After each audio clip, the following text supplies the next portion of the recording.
Welcome back everyone. নতুন রূপে নতুন একটা টেক নিউজ আপনাদেরকে অনেক অনেক শুভেচ্ছা। নিশ্চয়ই খুব ভালো রয়েছেন। ওই দিন এই যে এরকম চুল, সামনে কমটাম চুল নিয়ে একটা ভিডিও দিয়েছিলাম, তো আপনারা বলছেন না স্যাম ভাই খুব একটা খারাপ লাগছে না, এই জন্য আমি দ্বিতীয় দিন সাহস করলাম। আজকে টেক নিউজ অনেকগুলো ইন্টারেস্টিং নিউজ রয়েছে। প্রথমেই রেডমি নোট 11 প্রো। আমরা গত মনে হয় 3-4 মাস ধরে ওয়েট করছি এই ফোন কবে আসবে বাংলাদেশে অফিসিয়ালি। সো জিয়াউদ্দিন চৌধুরী অর্থাৎ বাংলাদেশ শাওমির কান্ট্রি হেড, উনি টুইটারে একটি টুইট করেন এবং তার টুইট থেকে বোঝা যায় রেডমি নোট 11 প্রো 5G স্মার্টফোনটি বাংলাদেশ মার্কেটে খুব শীঘ্রই অফিসিয়ালি আসতে যাচ্ছে। রেডমি নোট 11 প্রো 5G স্মার্টফোনটি কী কী অফার করছে এর ফুল রিভিউ আমাদের চ্যানেলে দেওয়া আছে। এখন দেখার পালা বাংলাদেশ আসলে রেডমি নোট 11 প্রো 5G কেমন দামে লঞ্চ হয়, কারণ এক একটা ফোন তো আমরা দেখলাম মানে অদ্ভুত দামে লঞ্চ হওয়া শুরু করছে। যেমন রিয়েলমি 9, লাস্ট ইয়ারে আমরা রিয়েলমি 8 লঞ্চ হতে দেখেছিলাম কত 23,000 না 24,000 জন এরকম। তো সেই তুলনায় অনেক দাম বেশি, প্রসেসরের দিক থেকে অনেকটা পিছিয়ে রয়েছে। গেমিংয়ের জন্য ওই প্রসেসরটা মোটেই ভালো না, আপনারা জানেন। কোয়ালকম স্ন্যাপড্রাগন 680, 108 মেগাপিক্সেল আছে ওকে, বাট তারাই বলে 27,000 টাকার ফোন ওটা মোটেই না। তবে আসল কাহিনী হলো আমার কেন যেন মনে হয় শাওমি আসলে রেডমি নোট 11 প্রো 5G স্মার্টফোনটি বাংলাদেশে লঞ্চ করতে যাচ্ছে না। তারা ডিফারেন্ট কোনো কিছু নিয়ে আসতে পারে, হয়তো এদের ছোট ভাই বা আশেপাশের কিছু একটা নিয়ে আসতে পারে যা 8GB র্যাম ভ্যারিয়েন্টে আসবে, মানে এরকমই আমার কেন যেন মনে হয়। মিডিয়াটেক কিন্তু বর্তমানে বেশ ভালো কাজ করছে। আমরা দেখছি নতুন নতুন প্রসেসর তারা একটার পর একটা নিয়ে আসছে। মোটামুটি স্ন্যাপড্রাগনের সাথে এখন বলা যায় একদম হেড টু হেড কম্পিটিশন দিচ্ছে। এখন আপনারা অনেকেই প্রশ্ন করেন ভাই মিডিয়াটেকের প্রসেসর ভালো নাকি স্ন্যাপড্রাগনের প্রসেসর ভালো? হ্যাঁ, স্ন্যাপড্রাগনের প্রসেসর অবশ্যই ভালো। রিসেন্ট টাইমে স্ন্যাপড্রাগনের অনেক প্রসেসর কিন্তু আমরা গরম হতে দেখছি। 888 যথেষ্ট গরম হয়, আপনারা জানেন 8 Gen 1 সেটাও গরম হয়। তো মিডিয়াটেকের দোষ ছিল এটাই যে সে খুব বেশি গরম হয়ে যায়, লং টাইমে ততটা ভালো পারফরমেন্স দিতে পারতো না। বাট এই সময় দাঁড়িয়ে কিন্তু আমরা অনেকটা ভিন্নতা দেখছি। মিডিয়াটেক ডাইমেনসিটি 8100 এই প্রসেসরটা কিন্তু খুব আহামরি গরম হয় না। তারপরে অন্যান্য মিডিয়াটেকের প্রসেসরগুলো বেশ ভালো করছে, বিশেষ করে জি সিরিজ, তারপর ডাইমেনসিটি সিরিজের একটু উপরের লেভেলের প্রসেসরগুলো।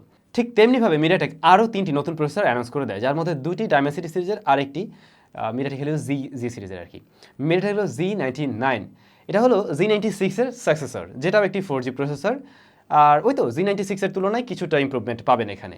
আরেকটি হলো মিডিয়াটেক ডাইমেনসিটি 930, মিডিয়াটেক ডাইমেনসিটি 920-র সাকসেসর এটা। এখানে খুব আহামরি কোনো তফাৎ নেই, হালকা পাতলা চেঞ্জ আছে হয়তো। আরেকটি হলো মিডিয়াটেক ডাইমেনসিটি 1050টাতে স্পেশালিটি অনেক কিছুই আছে। 108 মেগাপিক্সেল সর্বোচ্চ ক্যামেরা ইউজ করা যাবে সেখানে। 144 হার্টস রিফ্রেশ রেটের ডিসপ্লে ব্যবহার করা যাবে। LPDDR5 এর র্যাম, ওয়াইফাই 6 সাপোর্ট করবে এবং UFS 3.1। এটা মোটামুটি বলা যায় একটু পাওয়ারফুল প্রসেসর অবশ্যই। সো এই প্রসেসর দিয়ে আমরা নিশ্চয়ই জুন জুলাইয়ের দিকে বেশ কিছু স্মার্টফোন লঞ্চ হতে দেখব, যেগুলো ইন্ডিয়ান মার্কেটে লঞ্চ হবে, চায়না মার্কেটে লঞ্চ হবে, এমনকি বাংলাদেশ মার্কেটে আমরা পেতে পারি। ভাইলোক 200 মেগাপিক্সেলের ক্যামেরা, মানে দিন যত যাচ্ছে আমরা বড় বড় ক্যামেরা দেখতে পাচ্ছি স্মার্টফোনের পিছনে। আমার সামনে যে ক্যামেরাটি রয়েছে দেখা গেছে এগুলোতে কত 24 মেগাপিক্সেলের ক্যামেরা থাকে এরকমই তো, বাট আমরা মোবাইল ফোনে দেখছি 200 মেগাপিক্সেলের ক্যামেরাও এখন ব্যবহার হতে যাচ্ছে।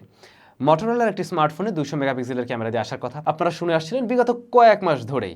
মটোরোলা ফ্রন্টিয়ার এই যে স্মার্টফোনটা, যা আগামী জুলাই মাসে লঞ্চ হতে যাচ্ছে। গেমিং ফোনের রাজা বলা যায় Asus ROG Phone 6।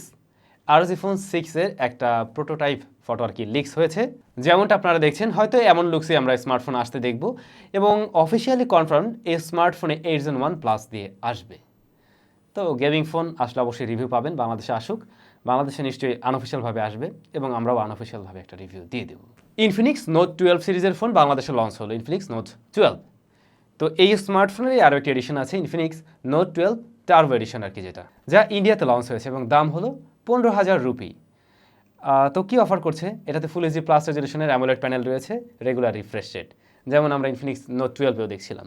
MediaTek Helio Z96, 50 মেগাপিক্সেলের মেইন শুটার, 2 মেগাপিক্সেলের আরও একটি সেন্সর, এছাড়াও QVGA সেন্সর বা AI সেন্সর রয়েছে এবং ফ্রন্ট ফেসিং ক্যামেরায় 16 মেগাপিক্সেলের শুটার। তো এই তো এই সমস্ত দিয়ে আর কি লঞ্চ হলো। মোটামুটি ইন্ডিয়ার রুপিতে 15 হলে বাংলাদেশে যদি কিনা লঞ্চ হয় 20,000 প্লাস হয়ে যাবে হয়তো, এখন যে অবস্থা।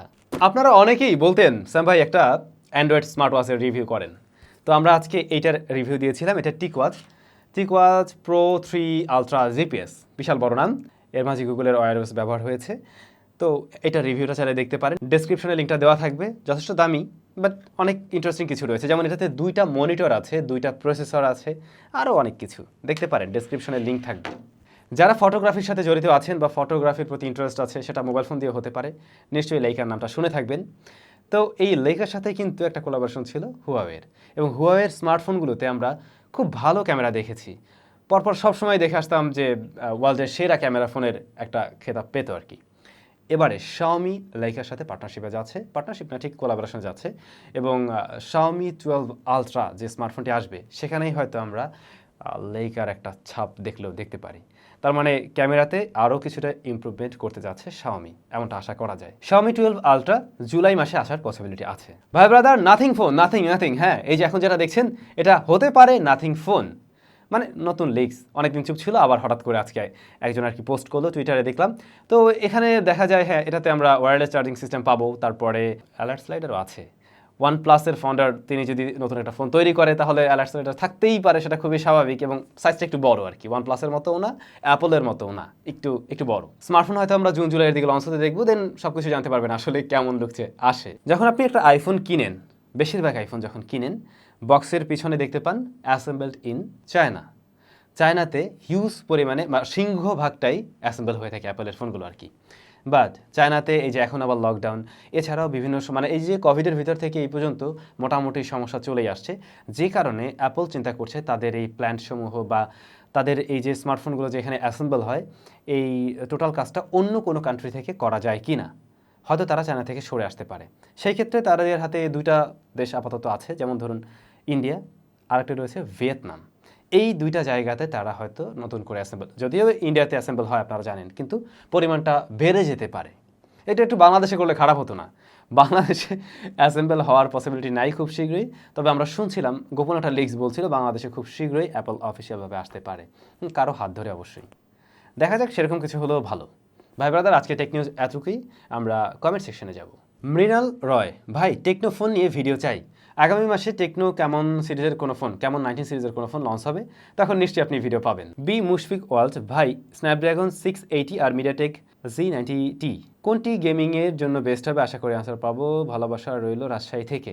এখানে মিডিয়াটেকটাই এগিয়ে থাকবে, Z90T, যদিও Z90T একটু গরম হয়, কিন্তু গেমিংয়ের জন্য ওটাই ভালো। শুভ S2, স্যাম ভাই 2 মিলিয়নের অগ্রিম শুভেচ্ছা, আশা করি আপনার সাথে খুব তাড়াতাড়ি দেখা করতে পারবো। দেখা করলে অবশ্যই আপনার স্টুডিও একবার হলেও যাব। অবশ্যই আপনার স্টুডিওতে আসবেন, দেখাও হবে। এবং আমারও যেটা বলছিলাম আপনাদের সাথে, আমার প্ল্যান আছে 2 মিলিয়ন হয়ে গেলে একটা মিট আপ করার। তো আপনাদের তো সেরকম কোনো আগ্রহ দেখছি না, অবশ্যই কমেন্ট করে জানাবেন সেরকম কিছু আপনারা চান কিনা, তাহলে অবশ্যই ব্যবস্থা হবে। ইয়াস গেমার, এখনের মোবাইলের থেকে আগেরকার মোবাইল অনেক দিন চলতো, এখনকারগুলো 2-3 বছর বেশি যায় না। Love you bro. এই এখনকারগুলো 2 বছর বা 3 বছরও তো যেতে কষ্ট হয়ে যায়, তার আগেই আমরা অনেকে চেঞ্জ করে ফেলি। হ্যাঁ, আগের ফোন মোটামুটি ভালোই টেকসই ছিল বা মানুষ দীর্ঘদিন ব্যবহার করতো। আসলে এখন যেটা হচ্ছে, নতুন আর একটা ফোন আসলে আমরা নিজেরাই চেঞ্জ করতে চাই, যতটুকু যায় তার চাইতে আমরা আগেই চেঞ্জ করে ফেলতে চাই, এই আর কি। তাহলে দেখা হবে নতুন ভিডিওতে। ভালো থাকুন, সুস্থ থাকুন।